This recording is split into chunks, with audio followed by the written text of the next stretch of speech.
अस्सलामु अलैकुम वरहमतुल्लाहि वबरकातुहू। अल्हम्दुलिल्लाहि रब्बिल आलमीन वल आक़िबतु लिल मुत्तक़ीन वस्सलातु वस्सलामु अला सय्यिदिल अंबियाइ वल मुरसलीन व मन तबिअहुम बि इहसानिन इला यौमिद्दीन अम्मा बाद। नाज़रीन किराम, आप सबका इस्तक़बाल है हमारे यूट्यूब चैनल पयाम मोहम्मदी पर। हमारी आज की नशिस्त जिस सिलसिले में है वो काफ़ी अहम है। अभी चंद दिनों कबल मुफ्ती तारिक मसूद हफ़िज़हुल्लाह की एक वीडियो हमारी निगाह से गुज़री। सफ़र में दो नमाज़ों को इकट्ठी अदा करने के सिलसिले में जो अहनाफ का मौक़िफ़ इस सिलसिले में है कि दो नमाज़ों को इकट्ठी अदा नहीं किया जा सकता है, तो उस मौक़िफ़ को साबित करने के लिए मुफ्ती साहब ने पूरी एड़ी चोटी का जोर लगा दिया है। रिवायतों में तहरीफ़ करते हैं, तावील करते हैं, इनकार भी कर देते हैं और किसी भी तरीके से इमाम अबू हनीफ़ा रहमहुल्लाह के मौक़िफ़ को साबित करने की कोशिश करते हैं। जबकि जितनी कोशिश उन्होंने इस मसले में इमाम साहब के मौक़िफ़ को साबित करने में कोशिश की, अगर उसका एक हिस्सा भी अगर रिवायतों को समझने में कोशिश करते तो वह हक़ तक पहुँच जाते। उस जवाब को अर्ज़ करने से पहले मैं मुख्तसरन चाहता हूँ आपकी खिदमत में ये अर्ज़ कर दूँ कि हालत सफ़र में या हज़र में दो नमाज़ों को बवक़्त ज़रूरत इकट्ठी अदा करना जायज़ और दुरुस्त है। मुशक्क़त हो, कोई ज़रूरत हो तो ज़ोहर और असर को इकट्ठी अदा कर सकते हैं आदमी, चाहे ज़ोहर के वक्त में हो या असर के वक्त में हो। ऐसे ही मगरिब और इशा को जमा कर सकते हैं। जुमहूर अहले इल्म का, सलफ़ व खलफ़ में से जुमहूर अहले इल्म का ये मौक़िफ़ है और कई दलीलें इस पर मौजूद हैं। इसलिए ज़रूरत के वक्त आदमी दो नमाज़ों को इकट्ठी अदा कर सकता है, जायज़ और दुरुस्त है, और यही मौक़िफ़ कुरान व सुन्नत के ज़्यादा करीब है। अब आइए मुफ्ती साहब की जो बातें हैं उसको मैं आपकी खिदमत में अर्ज़ करता हूँ। मुफ्ती साहब फरमाते हैं, उनका कहना है उस वीडियो में, उससे पहले आप पहले वीडियो को सुन लें, फिर मैं जवाबात अर्ज़ करता हूँ। ये जो इमाम अबू हनीफा ने कहा है कि दो नमाजें एक साथ पढ़ने की इजाज़त इस तौर पे नहीं है कि एक नमाज को कज़ा करके दूसरी नमाज के वक्त में दाखिल कर लें, इसकी इजाज़त नहीं है। इसकी दलील ये है कि ये जो हदीसें हैं जिनमें आता है कि नबी ने सफ़र में दो नमाजों को जमा किया है, इसमें कहीं भी सराहतन ये नहीं मिलता कि एक नमाज को बाकायदा कज़ा करके दूसरे वक्त में दाखिल किया। दो टोक और बेगुबार तरीके से ये बात कहीं भी नहीं है। लिहाजा इमाम अबू हनीफा कहते हैं इससे मुराद जमा सूरी है। अब्दुल्लाह इब्न उमर रज़ी अल्लाह तआला अन्हु से साबित है, सफ़र में जल्दी थी, तहावी में ये हदीस सही सनद के साथ मौजूद है। सफ़र में थे, उनकी बीवी ने उनको बुलाया, वो गए तो लोगों ने कहा मगरिब का टाइम हो गया। आपने फरमाया नहीं, ठहरो। रावी कहते हैं यहाँ तक कि जब बिल्कुल शफक गायब होने लगा उस वक्त आपने मगरिब पढ़ी, और जब बिल्कुल गायब हो गया तो आपने क्या पढ़ी? इशा पढ़ी। इमाम अबू हनीफा ने कुरान को असल बनाया और रिवायतों के ज़ाहिर में तावील की है। समझ रहे हो? अगर आप नहीं करते तो फिर आप रिवायतों को असल बना रहे हो और कुरान में तावील करोगे। आप कहोगे कुरान में कि इससे मुराद सिर्फ हज़र वाली नमाजें हैं, सफ़र वाली इसमें दाखिल नहीं है। आप पढ़ो दो नमाजें इकट्ठी, मगर ये ना कहो कि मेरी तहकीक है। आप बोलो मैं इमाम शाफी का मुक़ल्लिद हूँ या इमाम शाफी के मसलक को फॉलो करता हूँ। इमाम अबू हनीफा माज़अल्लाह, उनको तो पता ही नहीं था हदीसों का। मेरा मकसद है कि इमाम अबू हनीफा माज़अल्लाह बेवकूफ़ नहीं थे। आप ज़्यादा फंटरगिरी की कोशिश मत करें। अगर आपको ये दलाइल समझ में नहीं आते तो आप ये बोलेंगे ठीक है भाई, दलाइल इस तरफ भी हैं। इस बारे में इमाम अबू हनीफा का मज़हब दलाइल के लिहाज से बहुत ज़्यादा ताकतवर है, कवी है, कमज़ोर नहीं है। और अगर किसी रिवायत में ये तसरीह हो भी कि ज़ोहर का वक्त, असर का वक्त दाखिल हो चुका था, तो हम कहते हैं अब्दुल्लाह बिन मसूद की जो सही हदीस है कि नबी ने कभी भी दो नमाजें सफ़र में इकट्ठी नहीं पढ़ी हैं, वो इतनी वाज़ेह है और इब्न मसूद इतने बड़े फ़कीह थे कि उनके मुकाबले में ये रिवायत काबिल कबूल नहीं है। आप सुन लिए होंगे, मैंने पूरी वीडियो नहीं पेश की है क्योंकि लंबी वीडियो है, 10-11 मिनट का दौरानिया है, इसलिए डिस्क्रिप्शन में मैं लिंक डाल दे रहा हूँ, वहाँ से आप पूरी वीडियो को सुन लें। काबिल गिरफ्त कई एक बातें हैं, मैं चंद एक पर गुजारिशात पेश करने की कोशिश करूँगा। मुफ्ती साहब फरमाते हैं कि इस मसले में सफ़र में जमा बैन सलातैन के सिलसिले में इमाम अबू हनीफा रहमहुल्लाह का मौक़िफ़ दलील के लिहाज से सबसे ज़्यादा कवी है। हम कहते हैं कि इमाम अबू हनीफा रहमहुल्लाह के हद दर्जे एहतराम के साथ इमाम साहब का मौक़िफ़ इंतहाई कमज़ोर है। इस मसले में इमाम साहब का मौक़िफ़ असलन क्या है? इमाम साहब जमा सूरी के कायल हैं। जमा बैन सलातैन दुरुस्त नहीं है, अलबत्ता एक और जमा सूरी के सूरतन वो जमा हो, लेकिन दोनों अपने अपने वक्त में हो। ज़ोहर को आखिरी वक्त में आदमी ऐसे पढ़े कि असर के वक्त दाखिल होने से पहले मुकम्मल हो जाए, और जैसे ही असर का वक्त दाखिल हो तो आदमी असर की नमाज़ अदा कर ले। तो दोनों अपने अपने वक्तों में अदा किया जाता है, लेकिन सूरतन देखने वाले को लगता है कि दोनों नमाज़ों को जमा किया गया है। तो ये इमाम अबू हनीफा रहमहुल्लाह का मौक़िफ़ है कि ये सूरत जायज़ हो सकती है, अलबत्ता एक वक्त में दोनों नमाज़ों को इकट्ठी अदा करना ये जायज़ और दुरुस्त नहीं है। तो हम कहते हैं इमाम साहब का मौक़िफ़ कमज़ोर है दलील के लिहाज से, क्योंकि जो रिवायत जिसकी बुनियाद पर इमाम साहब इस मौक़िफ़ को इख्तियार करते हैं वो रिवायत ज़ईफ़ है, वह हदीस ज़ईफ़ है। अभी हम आगे पेश करेंगे कुछ तफसीलात। और दूसरी वजह यह है कि इमाम साहब का मौक़िफ़ कमज़ोर इस लिहाज से भी है कि ये असल वक्त में अदा करने से भी ज़्यादा सख्त है। आदमी ज़ोहर की नमाज उसका एक लंबा वक्त है, कभी भी अदा कर सकता है, आम हालतों में भी। बेहतर यह है कि अव्वल वक्त में अदा करे, लेकिन कभी भी अदा कर सकता है। लेकिन इमाम साहब के मौक़िफ़ के लिए तो ये और ही मुश्किल हो जाता है। सफ़र में रुख्सत ये दी गई है, ये सहूलत दी गई है आसानी के लिए, मशक्क़त को दूर करने के लिए। इमाम साहब के मौक़िफ़ में डबल मशक्क़त है, डबल मशक्क़त है। उसके असल वक्त में अदा करने से भी ज़्यादा शदीद है कि आदमी इंतज़ार करते रहे, देखते रहे, सफ़र की मशक्क़तें हो, ऐसे मसाइल सफ़र के कई एक हों, और वहाँ फिर इंतज़ार करे कि कब इसका आखिरी वक्त आएगा तब इस नमाज़ को अदा करेंगे, और कब दूसरे का वक्त आएगा तो दूसरी नमाज़ को सेम उसी वक्त में अदा करेंगे, और दोनों में खलत मलत नहीं होगा, एक नमाज़ का वक्त दूसरे में दाखिल नहीं होगा। तो ये तो और ज़्यादा शदीद है। तो फिर जो रुख्सत और आसानी शरीयत ने रखी है उसका तो फ़ायदा ही नहीं होगा। इसी तरीके से एक दूसरा एतराज़ जो मुफ्ती साहब का इस सिलसिले में है वो ये है कि जिन अहादीस में है कि नबी मुकरम सल्लल्लाहु अलैहि वसल्लम ने दो नमाज़ों को सफ़र में जमा किया है, तो कहीं भी सराहत नहीं है कि बाकायदा एक नमाज को दूसरे नमाज के वक्त में पढ़ा हो। बेगुबार तरीके से इस बात की वजाहत नहीं है, लिहाजा इमाम साहब कहते हैं कि इससे मुराद जमा सूरी है। मुफ्ती साहब हम कहते हैं कि ये आपके नज़दीक बेगुबार ना हो, हमारे नज़दीक सराहत के साथ भी वो रिवायतें मौजूद हैं और बेगुबार भी। वो रिवायतों को हम पेश करते हैं, आप ज़रा देखें तो सही, बेगुबार रिवायतें भी हैं, और ऐसे बेगुबार हैं कि आदमी कोई उसमें नकीर कर ही नहीं सकता। वो रिवायतें पेश करते हैं चंद एक। सहीहैन की रिवायत है, अनस बिन मालिक रज़ी अल्लाहु अन्हु हदीस के रावी हैं। वो फरमाते हैं काना रसूलुल्लाह सल्लल्लाहु अलैहि वसल्लम इज़ा इर्तहल क़ब्ल अन तज़ीग़ अश-शम्स अख़्ख़र अज़-ज़ुहर इला वक़्त अल-असर सुम्मा नज़ल फ़जमअ बैनहुमा फ़इन ज़ाग़त अश-शम्स क़ब्ल अन यर्तहिल सल्ला अज़-ज़ुहर सुम्मा रकिब। बुखारी मुस्लिम की रिवायत है। अनस बिन मालिक रज़ी अल्लाह अन्हु फरमाते हैं नबी अक़दस सल्लल्लाहु अलैहि वसल्लम अगर ज़वाले शम्स से पहले, ज़ोहर के नमाज का वक्त दाखिल होने से पहले अगर सफ़र का इरादा करते तो ज़ोहर को उस वक्त अदा नहीं करते, मुअख़्ख़र कर दिया करते थे इला वक़्तिल असर, असर के वक्त तक, और फिर असर के वक्त आप सवारी से उतरते थे और दोनों नमाज़ों को जमा करके अदा करते थे। तो ये सहीहैन की रिवायत है। इसके सिलसिले में मुफ्ती साहब कहते हैं कि इला यहाँ जो है तो इला ये गायत के लिए है, और गाया कभी मुगैया में दाखिल होती है, कभी नहीं होती है। और इमाम साहब और मुफ्ती साहब के बकौल यहाँ गाया मुगैया में दाखिल नहीं है।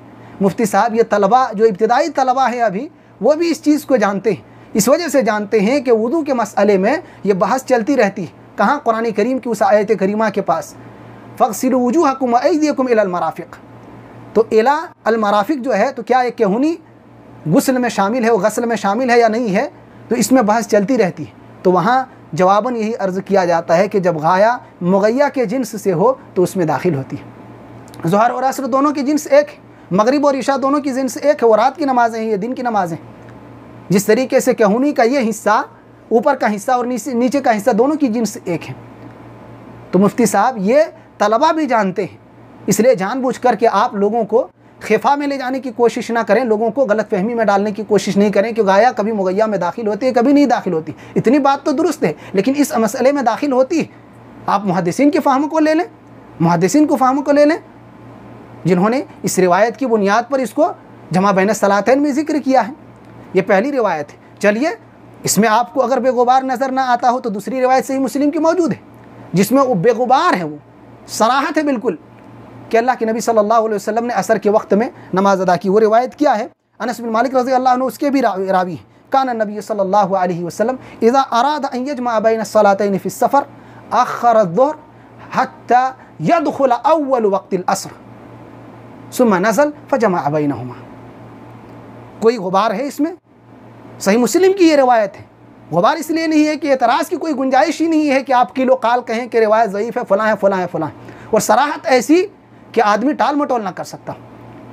इसमें क्या है? वजाहत देखिए, हत्ता यदख़ुल अव्वल वक़्तिल असर, जब असर का अव्वल वक्त दाखिल हो जाता था सुम्मा नज़ल, तब अल्लाह के नबी सल्लल्लाहु अलैहि वसल्लम सवारी से नुज़ूल फरमाते थे और दोनों नमाज़ों को इकट्ठी अदा करते। इससे भी सराहत चाहिए, इससे भी बेगुबार रिवायत चाहिए। क्या बेगुबार है बिल्कुल ये रिवायत, कोई इसमें खफा नहीं है कि जब असर का अव्वल वक्त दाखिल हो जाता था तब आप उतरते थे सवारी से। ज़ोहर का वक्त तो बाकी नहीं है इस रिवायत की रोशनी में। तो आपको जमा सूरी की जो बात कहते हैं वो बात तो बिल्कुल गैर दुरुस्त ठहरती है, गैर दुरुस्त ठहरती है। तीसरी रिवायत भी सुनिए, अभी और भी कई एक हदीसें हैं, वो भी सही है, इनकी रिवायत है। और अल्लाह के नबी सल्लल्लाहु अलैहि वसल्लम के हज का किस्सा है। अबू जुहैफ़ा रज़ी अल्लाहु अन्हु इस हदीस के रावी। अल्लाह के नबी सल्लल्लाहु अलैहि वसल्लम बतहा में मुक़ीम है, मक्का के अंदर, और आपके सल्लल्लाहु अलैहि वसल्लम के हज का साल है। रावी हदीस फरमाते हैं अबू जुहैफा, खरज अलैना नबी सल्लल्लाहु अलैहि वसल्लम बिल हाजिरा, ज़ोहर के वक्त प्यारे नबी सल्लल्लाहु अलैहि वसल्लम निकलते। हाजिरा ज़ोहर की नमाज का एक दूसरा नाम है, रिवायतों में मौजूद है, ये जानते हैं आप। और ज़ोहर के वक्त को हाजिरा कहा जाता है। तो उस वक्त अल्लाह के नबी सल्लल्लाहु अलैहि वसल्लम निकलते हैं। फ़उतिया बिवज़ूइन फ़तवद्दअ फ़सल्ला बैन अज़्ज़ुहर वल असर जमीअन। सही बुखारी और सही मुस्लिम की रिवायत है। वो रावी हदीस फरमाते हैं, सहाबी रसूल के नबी सल्लल्लाहु अलैहि वसल्लम ज़ोहर के वक्त निकलते हैं और फिर वज़ू का पानी मंगाया जाता है, आप वज़ू करते हैं और हमें ज़ोहर और असर की नमाज़ इकट्ठी अदा करते हैं। यानी जमा तक़दीम के साथ आप सल्लल्लाहु अलैहि वसल्लम नमाज़ पढ़ा रहे हैं अपने असहाब को। यह हज्जतुल वदा का वाक़या है। तो आप सल्लल्लाहु अलैहि वसल्लम ने यहाँ नमाज़ जमा की है कि नहीं की? इसमें कौन सी गुबार है? हाजिरा ज़ोहर की नमाज़ के वक्त को कहते हैं, सहीहैन की रिवायत है। तो इसमें भी कोई गुबार नहीं है। इसलिए आप लोगों को इश्काल में और शुबहे में डालने की कोशिश न करें। इसी तरीके से एक और रिवायत आपकी खिदमत में पेश करते हैं, जिसमें मगरिब और इशा की नमाज को जमा करने का तज़किरा है। और अभी उस रिवायत पर कलाम भी करेंगे, चूँकि मुफ्ती साहब का इश्काल उसी रिवायत पर है। वो रिवायत जो सहीहैन के अंदर मौजूद है, मुत्तफ़क़ अलैह रिवायत है। अन्नाफ़िअ इब्न उमर रज़ी अल्लाहु अन्हुमा के असहाब में से, उनके शागिर्दों में से बहुत मारूफ़ है। अन्न इब्न उमर कान इज़ा जद्दा बिही सैर जमा बैन अल-मग़रिबि वल इशा बाद अन यग़ीब अश-शफ़क़ सुम्मा यक़ूल इन्न रसूलल्लाह सल्लल्लाहु अलैहि वसल्लम कान इज़ा जद्दा बिही सैर जमा बैन अल-मग़रिबि वल इशा। बुखारी मुस्लिम की इस रिवायत में कितनी सराहत है। हज़रत अब्दुल्लाह इब्न उमर रज़ी अल्लाहु अन्हुमा की मशहूर शागिर्द फरमाते हैं कि इब्न उमर जब सफ़र करते थे और जब शिद्दत पकड़ लेती थी आपकी सवारी और ये सफ़र तेज़ हो जाती थी, तो उस वक्त इब्न उमर रज़ी अल्लाहु अन्हुमा मगरिब और इशा की नमाज को जमा करके पढ़ते थे। कब? बाद अन यग़ीब अश-शफ़क़, शफ़क़ के गायब होने के बाद। और शफ़क़ के गायब होते ही मगरिब की नमाज का वक्त ख़त्म हो जाता है, इशा की नमाज का वक्त शुरू हो जाता है। वो लाली जो सूरज के गुरूब होने के बाद आसमानों में जगह जगह आप देखते हैं, वो शफ़क़ कहा जाता है। और उसके गायब होते ख़त्म होते ही मगरिब का वक्त ख़त्म हो जाता है, इशा की नमाज का वक्त और इशा का वक्त दाखिल हो जाता है। रावी हदीस फरमाते हैं कि इब्न उमर उस वक्त सवारी से उतरते थे जब शफ़क़ गायब हो जाता था, और फिर मगरिब और इशा की नमाज़ इकट्ठी अदा करते थे। यानी इशा के वक्त में मगरिब और इशा की नमाज़ अदा कर रहे, और फिर कहते हैं कि अल्लाह के रसूल जब आप सफ़र करते थे तो ऐसा ही किया करते थे। यह सहीहैन की रिवायत है, ये सहीहैन की रिवायत है। इसमें किस चीज़ की सराहत है? मगरिब और इशा को इशा की नमाज में इशा के वक्त में पढ़ने की सराहत है। अब यहाँ मैं मुफ्ती साहब के एक और एतराज़ को दूर किए देता हूँ। मुफ्ती साहब कहते हैं कि इमाम तहावी ने सही सनद के साथ रिवायत नकल की है, जिसमें जमा सूरी का तज़किरा है। जमा सूरी कहते हैं कि ये सबसे दुरुस्त मौक़िफ़ है, कवी मौक़िफ़ है, और उस पर जो दलीलें हैं उसमें से इमाम तहावी रहमहुल्लाह ने एक दलील नकल की है। हम कहते हैं सिर्फ़ इमाम तहावी रहमहुल्लाह ही नहीं, इमाम अबू दाऊद रहमहुल्लाह ने अपनी सुनन में भी उस रिवायत को ज़िक्र किया है। वो रिवायत क्या है? वो रिवायत आपकी खिदमत में पेश करता हूँ, फिर मैं कुछ बातें उसमें अर्ज़ करना चाहता हूँ। वो रिवायत है, अन्न मुअद्दिन इब्न उमर क़ाल अस्सलात क़ाल सिर हत्ता इज़ा कान क़ब्ल गुरूब अश-शफ़क़ नज़ल फ़सल्ल अल-मग़रिब सुम्मा इंतज़र हत्ता गाब अश-शफ़क़ फ़सल्ल अल-इशा। कि इब्न उमर रज़ी अल्लाहु अन्हुमा के मुअज़्ज़िन कहते हैं कि नमाज का वक्त हो चुका है। वो कहते चलते रहो। फिर जब शफ़क़ के गायब होने का वक्त आ गया, करीब था कि शफ़क़ गायब हो जाए, तो सवारी से उतरते हैं और मगरिब की नमाज़ अदा करते हैं। फिर इंतज़ार करते हैं, और जब शफ़क़ गायब हो जाता है तो फिर वो इशा की नमाज़ अदा करते हैं। और कहते हैं वो नमाज़ अदा करने के बाद कि इज़ा अजिल बिही अम्र कान रसूलुल्लाह सल्लल्लाहु अलैहि वसल्लम इज़ा अजिल बिही अम्रुन सनअ मिस्ल लज़ी सनअतु। कि अल्लाह के नबी सल्लल्लाहु अलैहि वसल्लम को जब सफ़र में जल्दी होती थी तो वैसे ही किया करते थे जैसे मैंने आज किया है। ये रिवायत सुनन अबी दाऊद में भी मौजूद है, लेकिन हम कहते हैं ये रिवायत शाज़ है। ये रिवायत शाज़ है सहीहैन की रिवायत के मुखालिफ होने की वजह से। हमने अभी चंद घड़ी पहले सहीहैन की रिवायत पेश की है, जिसमें इब्न उमर रज़ी अल्लाहु अन्हुमा का किस्सा है कि वो सफ़र में शफ़क़ के गायब होने के बाद उतरे थे और दोनों नमाज़ों को जमा किया था। इसमें है शफ़क़ के गायब होने से पहले मगरिब की अदायगी की थी। और सहीहैन और दूसरी किताबों की रिवायतों में जब टकराव हो तो उसूल हदीस को जो पढ़ते हैं वो जानते हैं कि सहीहैन की रिवायत को मुक़द्दम किया जाएगा। तो यहाँ सहीहैन की रिवायत को मुक़द्दम किया जाएगा क्योंकि उसमें बाद मग़रिब शफ़क़ का तज़किरा है और वो रिवायत सहीहैन में है। ऐसे ही इब्न उमर के जो असहाब हैं, इब्न उमर के शागिर्दों में जो अवसक़ और असबत हैं, वो रिवायत करते हैं बाद अन यग़ीब शफ़क़ वाली, और उनके मुकाबले में सिक़ा जो हैं वो क़ब्ल मग़रिब शफ़क़ की रिवायत को नकल करते हैं। और जाहिर सी बात है शाज़ उसी रिवायत को करते हैं, कहा जाता है कि जो सिक़ात की पूरी जमात की औसक की मुखालफत करते हों, सिक़ा रावी सिक़ात की या औसक की जो मुखालफत करे तो उसी रिवायत को शाज़ कहते हैं। और यहाँ इब्न उमर के जो औसक और असबत असहाब हैं वो बाद मग़रिबी शफ़क़ की रिवायत को नकल करते हैं। तो मेरे भाइयों, यहाँ दुरुस्त बात यह है कि इब्न उमर रज़ी अल्लाह अन्हुमा की इस रिवायत में जो सही रिवायत है, महफूज रिवायत है, जो सहीहैन में है, वो रिवायत महफूज है कि शफ़क़ के गायब होने के बाद वो अपनी सवारी से उतरे थे और मगरिब और इशा की नमाज़ को जमा करके अदा किए थे। और ये रिवायत बिल्कुल सराहत के साथ सुनन अबी दाऊद में और ख़ुद सुनन तिरमिज़ी में भी मौजूद है। सुनन अबी दाऊद में वो जहाँ ये रिवायत मौजूद है उसी जगह पर दूसरी रिवायत भी जिसमें यह है कि शफ़क़ के गायब होने के बाद आप उतरे थे, वो रिवायत भी मौजूद है। और सुनन तिरमिज़ी के अल्फाज हैं कि इब्न उमर ने अख़र अल-मग़रिब हत्ता गाब अश-शफ़क़ सुम्मा नज़ल फ़जमअ बैनहुमा सुम्मा अख़बरहुम अन्न रसूलल्लाह सल्लल्लाहु अलैहि वसल्लम कान यफ़अलु ज़ालिक इज़ा जद्दा बिही सैर। सुनन तिरमिज़ी के अल्फाज हैं कि आप मग़रिब को मुअख़्ख़र कर देते थे, शफ़क़ के गायब होने के बाद वो उतरते थे और नमाज़ अदा करते थे मग़रिब और इशा की, और कहते थे अल्लाह के रसूल सफ़र में ऐसे ही किया करते। तो मेरे भाइयों, कोई गुबार है इन रिवायतों में? कोई गुबार नहीं है। इस तरीके से इब्न अब्बास की वो रिवायत जो सही बुखारी और सही मुस्लिम में मौजूद है कि मदीना में बग़ैर किसी सबब के आपने नमाज़ें जमा की थी, तो वहाँ तो भी जमा बैन सलातैन का सबूत मिलता है, वहाँ भी जमा बैन सलातैन का सबूत मौजूद है। तो ये कहना कि बेगुबार तरीके से और सराहत के साथ मौजूद नहीं है, मुफ्ती साहब की बात बिल्कुल दुरुस्त नहीं है। सराहत के साथ भी मौजूद है। हमने रिवायतें पेश कर दी और अक्सर रिवायतें सही हैं इनकी, जिसमें कोई आप ये किलो काल नहीं कर सकते हैं और एतराज़ की गुंजाइश नहीं है। और सराहत ऐसी कि आदमी कबूल करने वाला चंद लम्हों में भी उसको कबूल कर सकता हो, और अगर ना मानने के दर पर आ जाए तो फिर आप उसके पास सैकड़ों दलीलें भी पेश करें, वो कबूल ना कर सकते हों। अब आइए एक और बात इब्न मसूद रज़ी अल्लाह अन्हु की तरफ मंसूब करते हैं कि हज के अलावा नबी अक़दस सल्लल्लाहु अलैहि वसल्लम ने कभी भी दो नमाज़ों को इकट्ठी अदा नहीं की। हज के अलावा भी प्यारे नबी सल्लल्लाहु अलैहि वसल्लम ने अपने दूसरे सफ़रों में नमाज को जमा करके अदा किया है। इसकी सरी दलील सही मुस्लिम के अंदर मौजूद है। कब अदा किया है? आइए वो रिवायत पेश करते हैं। मुआज़ बिन जबल रज़ी अल्लाह अन्हु उस हदीस के रावी हैं। ग़ज़वा तबूक का वाक़या है। सन 9 हिजरी प्यारे नबी सल्लल्लाहु अलैहि वसल्लम के हयात मुबारका का आखिरी ग़ज़वा है। उस ग़ज़वे का किस्सा है। मुआज़ बिन जबल रज़ी अल्लाह अन्हु फरमाते हैं, खरजना मा रसूलिल्लाह सल्लल्लाहु अलैहि वसल्लम फ़ी ग़ज़वत तबूक फ़कान युसल्ली अज़्ज़ुहर वल असर जमीअन वल मग़रिब वल इशा जमीअन, कि प्यारे नबी सल्लल्लाहु अलैहि वसल्लम के साथ हम ग़ज़वा तबूक में निकले। ग़ज़वा तबूक के लिए अल्लाह के नबी सल्लल्लाहु अलैहि वसल्लम के हमरा हम सफ़र में निकले।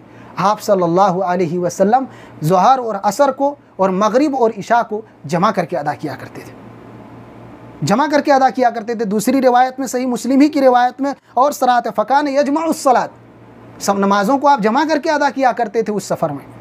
तो आपका ये कहना, एक सफ़र तो हम जिक्र कर चुके हैं कि हज्जतुल वदा के मौका पर आपने बतहा में नमाज़ें जमा करके अदा की, और भी उस सफ़र में आपने जमा करके नमाज़ें अदा की हैं। इसके अलावा हमने जिक्र किया कि आप सल्लल्लाहु अलैहि वसल्लम ने ग़ज़वा तबूक के मौका पर भी नमाज़ों को जमा किया है। तो आपका ये कहना, इब्न मसूद रज़ी अल्लाह अन्हु के असर को तो आपने पेश नहीं किया है, सिर्फ मंसूब कर दिए हैं। एक और एतराज़ मुफ्ती साहब का है कि इमाम अबू हनीफ़ा रहमहुल्लाह ने कुरान को असल बनाया और रिवायतों में तावील की, इसलिए हमको यही रास्ता इख्तियार करना चाहिए। ये हमारी जानिब से बात है। वो कहते हैं अगर कुरान को असल ना बनाएंगे तो फिर रिवायतों को असल बनाने की सूरत में यह मानना पड़ेगा कि कुरान की आयत करीमा इन्ना सलात कानत अलल मुमिनीना किताब मौक़ूता, ये सिर्फ हज़र के लिए है, सफ़र के लिए नहीं है।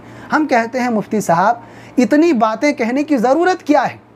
हमें रिवायतों के इनकार की, उसमें तावील की और उसमें नाज़ेबा और गैर मुनासिब तवजीहात की ज़रूरत ही नहीं है। कुरान के असल शारिह प्यारे नबी सल्लल्लाहु अलैहि वसल्लम है। आपने इसकी शरह कैसे की? आपने इन आयतों पर अमल करके कैसे दिखाया? वैसे ही अमल कीजिए, बात ख़त्म हो जाएगी। आपसे बढ़ करके कोई शारे हैं? मुबय्यिन तो आप हैं, शारे तो प्यारे नबी सल्लल्लाहु अलैहि वसल्लम में हैं। तो फिर आपके होते हुए फिर हमें तावील और इनकार की गुंजाइश कहाँ बाकी रहती? आप सल्लल्लाहु अलैहि वसल्लम के अमल को हमने पेश कर दिया कि आप सफ़र में भी और बवक़्ते ज़रूरत हज़र में भी नमाज़ों को जमा करके अदा किए हैं। इसलिए कुरान करीम की आयत करीमा आम है।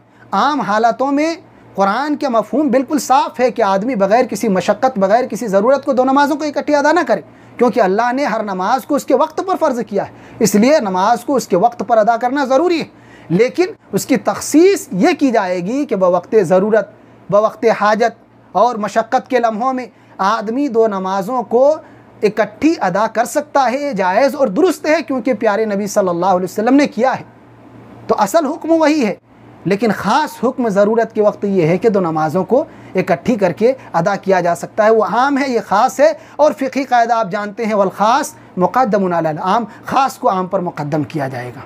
लिहाजा यहाँ ख़ास ये है कि जब ज़रूरत हो, मशक्क़त हो और इंसान के पास कोई उज़्र हो तो फिर वहाँ दो नमाज़ों को आदमी इकट्ठी करके अदा कर ले। कितना आसान है। अगर तत्बीक आदमी देने पर आ जाए और समझने पर आ जाए, अमल करने के मूड में आ जाए तो बात बिल्कुल क्लियर है। और इब्न अब्बास की जो वो रिवायत है मदीने वाली, उसकी तवजीहात हैं, उन तफसीलात में अगर मैं अभी नहीं जाना चाहता हूँ, तो आपका ये कहना भी कि इमाम साहब ने ये किया, इमाम साहब रहमहुल्लाह ने क्या किया, हमें उससे सरोकार नहीं है। असल ये है कि जब यहाँ तत्बीक मुमकिन है, अमल दोनों पर मुमकिन है, तो क्यों हम इनकार की राह इख्तियार करेंगे। उसकी ज़रूरत नहीं है इनकार की, जो साबित है उसको तस्लीम कर लिया जाए। एक और है, उनका एतराज़ ये है कि तुम ये कहो, ये मत कहो कि इमाम अबू हनीफा रहमहुल्लाह का मौक़िफ़ गलत है। ये कहो इस मसले में कि इमाम शाफ़ई के मुक़ल्लिद हैं, इसलिए हम इस पर अमल कर रहे हैं, जमा बैन सलातैन के हुक्म पर, या ये कि हम उनके कौल पर अमल कर रहे हैं, ये कहो। लेकिन ये मत कहो कि इमाम अबू हनीफा गलत है। मेरे भाई, अगर हदीस के ख़िलाफ़ उनका मौक़िफ़ है तो उनके मौक़िफ़ को गलत कहने में कौन सी बुरी बात है, कौन सी बुरी बात है। और आप शायद अहले हदीसों को जानते नहीं हैं क्या? आप जानते हैं हमारा मसला क्या है। हम शख्सियात के ताबे नहीं हैं कि फ़लाँ साहब का कौल है, फ़लाँ मुहद्दिस और फ़लाँ इमाम का कौल है जिसकी वजह से हम अमल कर रहे हैं। हरगिज़ नहीं। हम इस वजह से अमल करते हैं कि प्यारे नबी सल्लल्लाहु अलैहि वसल्लम के फ़रमान से या आपके अमल से उसका सबूत मिलता है। बाकी शख्सियात तो बाद में। ये शख्सियात के पीछे पड़ना, किसी एक के दामन को थामे रखना और तकलीद की बंधनों में अपने आप को जकड़े रहना, ये तो आप लोगों का शिवा है, हमारा ये शिवा नहीं है। हम दलील के ताबे, कुरान और सुन्नत के फरमान जो है का फरमान जो है उसी के ताबे। बाकी उसके मुआफ़िक या करीब तर जिनके भी कौल हों हम उनको कबूल करते हैं। हम शख्सियात की वजह से किसी मसले में जायज़ या नाजायज़ का फतवा नहीं देते कि फ़लाँ साहब ने कहा इसलिए जायज़ है, फ़लाँ ने कहा नाजायज़ है इसलिए नाजायज़। हरगिज़ नहीं। ये अंधे मुक़ल्लिद हम नहीं हैं। हम कुरान और सुन्नत के ताबे हैं। अहादीस और दलाइल की रोशनी में, कुरान की रोशनी में जो दुरुस्त बात मालूम होती है उसको फॉलो करते हैं और उसी की बात को फैलाने की कोशिश करते हैं। तो अगर इमाम अबू हनीफा भी किसी मसले में दुरुस्त हों और दलाइल उनके साथ हों तो हम बिला तअम्मुल और बग़ैर किसी इनकार के उसको कबूल करते हैं, क्योंकि कुरान और हदीस के मुआफ़िक़ है। हम शख्सियात की वजह से कबूल नहीं करते हैं। तो ये कहना कि हम पर यह तानाज़नी करना कि आप शाफ़ई के मुक़ल्लिद हैं जिसकी वजह से कहिए कि हम मुक़ल्लिद हैं, इस वजह से इसको कबूल कर रहे हैं, बिल्कुल गैर मुनासिब बात है। हम किसी की तक़लीद की वजह से इस अमल पर, इस मसले पर या किसी भी मसले पर अमल नहीं करते हैं। हम इस वजह से अमल करते हैं कि कुरान और सुन्नत के मुआफ़िक़ है या ज़्यादा करीब है, या ज़्यादा करीब है, इस वजह से हम अमल करते हैं। एक दो और एतराज़ बच गए हैं। एक एतराज़ ये है जो बड़ा ही बेतुका है और कई जगहों पर ये सुन चुके हैं कि क्या इमाम साहब को इन हदीसों का पता नहीं था। हम ये कहना चाहते हैं, क्या वो पैगंबर थे? क्या उन पर इल्हाम होता था सारी चीज़ों का कि शरीयत के सारे मसाइल उनके पास मौजूद हों? और अगर ऐसी बात थी तो 2/3 मसलों में उनके साहिबैन ने, जो उनके शागिर्दान हैं, उन्होंने क्यों मुखालफत की? अगर सर तसर सारे मसाइल में इमाम अबू हनीफा रहमहुल्लाह बरहक थे और सारी दलीलें, सारी शरीयत उनके पास थी, सारी शरीयत की सही फ़हम उनके पास थी, तो फिर उनके शागिर्दों ने क्यों उनकी मुखालफत की 2/3 मसलों? कितनी बेतुकी बात है, ज़रा सोचिए। वो भी इंसान थे और मुज्तहिद थे, और मुज्तहिद कभी ख़ता करता है, कभी दुरुस्तगी तक पहुंच जाता है, और दोनों हालतों में उनके लिए अजर व सवाब है। तो वो भी इंसान थे, गलतियां उनसे भी हुई हैं और दुरुस्त बात वो भी बहुत सी जगहों पर किए। तो हम यही कहते हैं कि वो भी जब इंसान थे, ज़ाहिर सी बात है उनसे गलतियाँ हो सकती हैं। और किसी भी इंसान के पास प्यारे नबी सल्लल्लाहु अलैहि वसल्लम के अलावा सारी शरीयत का इल्म कैसे रहेगा? वो तो एक उम्मती थे, मुज्तहिद थे, सारी शरीयत तो उनके पास नहीं हो सकती है। तो जाहिर सी बात है कुछ हदीसें भी छूट गई होंगी उनसे। अगर उनके पास वो हदीसें पहुंची थी तो उनके अंदर क्या है, ज़मीर में क्या छुपा करके रखे हैं, हमें इसका मुकल्लफ नहीं बनाया गया है। उन्होंने जिन दलीलों से सहारा लिया है, जिस पर बुनियाद रखे अपने इस अमल की, उन दलीलों को हम देखते हैं। वो दलीलें या तो ज़ईफ़ हैं या तो गैर मकबूल हैं। गैर मकबूल हैं सरीह ना होने की वजह से, तो हम उसको रद्द कर देते हैं। हम ज़ाहिर के मुकल्लफ हैं। आप यहाँ सही तुरुक से सही हदीसें मौजूद हैं, उसको छोड़ करके इस के पीछे पड़े हुए हैं कि इमाम साहब के पास भी हदीसें होंगी, दलाइल होंगे, वो अपनी जानिब से नहीं कहते होंगे। ये सब चीज़ें बेतुकी बातें शरीयत में नहीं चलती हैं, ये मनमानी चीज़ें नहीं चलती हैं। जो दलाइल से, मजबूत दलाइल से जो साबित हो, उस पर अमल की बुनियाद रखिए और बरमला उसका इजहार कीजिए और किसी की मलामत का खौफ मत खाइए। जब हदीसों से साबित है, ये बहुत सी लोगों से सुन चुका हूँ, उनके पास भी तो हदीसें थी, क्या उनके पास दलीलें नहीं थी? मेरे भाई हम ये कह चुके हैं वो इंसान थे, सारी दलीलें किसी भी इंसान के पास नहीं हो सकती, शरीयत का सारा इल्म किसी के पास नहीं हो सकता है। और इमाम अबू हनीफा रहमतुल्लाह के पास हदीस का कितना ज़ख़ीरा था ये भी अहले इल्म जानते हैं जो किताबों को बगौर पढ़ते हैं। तीसरी चीज़ ये है कि अगर उनके ज़मीर में कुछ वो दलीलें और थीं जिनको उन्होंने बयान नहीं किया तो उसके मुकल्लफ नहीं है। जो उन्होंने दलीलें बयान की हैं और उसकी बुनियाद पर जो मसले में अपना एक मौक़िफ़ इख्तियार किया, उस बुनियाद पर उनका मौक़िफ़ कमज़ोर है और उसके मुकाबले में जो सही दलीलें हैं, सही सनदों से वारिद हैं, उन दलीलों में उसके मुखालिफ बातें हैं, तो हम क्यों ना वो दलीलें कबूल करें जो सही हैं, सही है, हमारे पास मौजूद है सही तुरुक से। उसको छोड़ करके इमाम साहब के पास किया था जो उन्होंने बयान नहीं किया है, होंगे कोई दलीलें, इसके पीछे हम क्यों पड़े भाई? हम ना इसके मुकल्लफ हैं और ना इसके पीछे पड़ते हैं। जो सही दलीलों से वाज़े है हम उस पर अमल की बुनियाद रखते हैं। तो ये भी बात है। इसी तरीके से आखिरी बात, ये शुबहा भी बड़ा बेतुका रहता है और लोग अक्सर इसको शोशे को फैलाते रहते हैं, वो ये है, और ख़ास करके मुफ्ती साहब अक्सर बयानों में सुना हूँ कि ये मत कहो कि हमारे पास दलील नहीं, दलाइल हमारे पास भी है। ये बड़ी अजीब बात है मेरे भाई। और बुज़ुर्ग और उलमाए दीन ये सब जानते हैं कि जितने भी गुमराह फ़िरके हैं, बातिल परस्त हैं, सब गुमराह भी हुए हैं तो दलील ही के नाम लेकर के गुमराह, जो चाहे फ़िरक़े बरेलविया से ताल्लुक़ रखने वाले हों और किसी फ़िरक़े से ताल्लुक़ रखने वाले, सारे फ़िरक़ों ने यही कहा कि कुरान और सुन्नत ही हमारी बुनियाद है। जो इस्लामी फ़िरक़े, इस्लाम के दायरे में आने वाले, सब ने कहा कुरान और सुन्नत ही के फ़हम पर बुनियाद रखें। तो क्या सबको आप सही मान लेते हैं? क्या सबको आप दुरुस्त मान लेते हैं? हम भी ये कहते हैं कि हो सकता है आपके पास दलाइल हो, कभी दलाइल तो होते हैं सही नहीं होते, सही होते हैं सरी नहीं होते हैं उस मसले में, कभी दलाइल सरी भी हैं सही भी हैं, लेकिन जो फ़हम पेश किया जा रहा है वो फ़हम दुरुस्त ना होती। तो ये तीन चीज़ें होती हैं कि या तो वो फ़हम उसके साथ ना हो, लेकिन आदमी अपने मसलक को तकलीदी बंधनों में गिरफ्तारी की वजह से, जकड़े हुए होने की वजह से आदमी उसको ज़बरदस्ती अपने ताबे बनाने की कोशिश करता हो। तो हर दलील कोई ज़रूरी नहीं आपके मुवाफ़िक़ हो, दलील वही है जो मसले के क़ज़िये के आयन मुवाफ़िक़ हो और उस क़ज़िये में आपके साथ हो और सही मफ़हूम पेश करते हो, तब वो दलील काबिल कबूल है। वरना दलील का नाम सब लेते हैं, सब दलीलें तो आप भी नहीं तस्लीम करते हैं। हमारे मौक़िफ़ से आप अगर इनकार करेंगे तो फिर उसके ख़िलाफ़ में जो हम दलीलें पेश की हैं आप भी दलीलें पेश करेंगे। तो दलील तो सब दलील का नाम लेते हैं, लेकिन क्या वो दलीलें वाक़अतन काबिल कबूल भी हैं, इस लायक हैं कि उस पर अमल की बुनियाद रखी जाए, इस लायक हैं कि इस मसले में उस दलीलों से सहारा लिया जाए? ये देखने वाली बात होती है। तो वो दलीलें जो आप पेश कर रहे हैं इस क़ज़िये में, आपकी दलीलें इंतहाई कमज़ोर हैं और आपने और कई तरीके की बेतुकी बातें की हैं कि इमाम साहब को बेवकूफ़ समझे हैं क्या, ये समझे हैं क्या, किसी के नज़रिए से इनकार और किसी के नज़रिए की मुखालिफत और उनके नज़रिए की तरदीद, ये इस बात को लाजिम नहीं है कि हम उस शख्सियत ही पर कदगन लगा रहे हैं और उसी को बुरा भला करें, हरगिज़ नहीं। आप क्या हमारे नज़रिए के ख़िलाफ़ आप होंगे तो हम पर रद्द लिखेंगे, हमारे नज़रियात पर तरदीद करेंगे, आपके नज़रियात के ख़िलाफ़ हमारे नज़रियात होंगे तो हम उस पर रद्द लिखेंगे। तो वो जो आपकी सोच है, आपकी फ़हम है, हम उस पर इनकार करते हैं। शख्सियत पर हम बदनुमा दाग नहीं लगाते, हम शख्सियत पर इनकार नहीं करते हैं, अइम्मा दीन का हद दर्जा एहतराम करते हैं, लेकिन जो नज़रियात कुरान और सुन्नत के मुखालिफ नज़र आते हैं हम उन पर रद्द भी करते हैं और कुरान और सुन्नत के करीब पहुँचने की कोशिश करते हैं। और यहाँ भी यही है, खुलासा कलाम यह है कि मुफ्ती साहब अल्लाह ताला उनको सही समझ की तौफ़ीक दे और इन दलीलों को समझने परखने की अल्लाह तौफ़ीक दे कि इस मसले में काफ़ी दूर चले गए हैं और कुरान और सुन्नत के ख़िलाफ़ हैं जिस मौक़िफ़ को इख्तियार किए हुए हैं, और जैसी जैसी वो बातें कह गए हैं उनको खुद शायद पता ना हो कि कैसे उन्होंने अपनी बातों को ऐसे घुमाया है कि उनको खुद नहीं पता कि मैं कहना क्या चाहता हूँ। पूरा गोल मोल कर गए हैं और जानबूझ करके ज़बरदस्ती इमाम साहब रहमतुल्लाह के मौक़िफ़ को दुरुस्त साबित करने की कोशिश किए हुए हैं और उस पर तुले हुए हैं। अल्लाह ताला से दुआ है कि रब्बुल इज़्ज़त तो हम तमाम लोगों को कुरान और हदीस की सही समझ की तौफ़ीक़ इनायत कर। आमीन। व सल्लल्लाहु अला नबीना मुहम्मद व अला आलिहि व अस्हाबिहि अजमईन।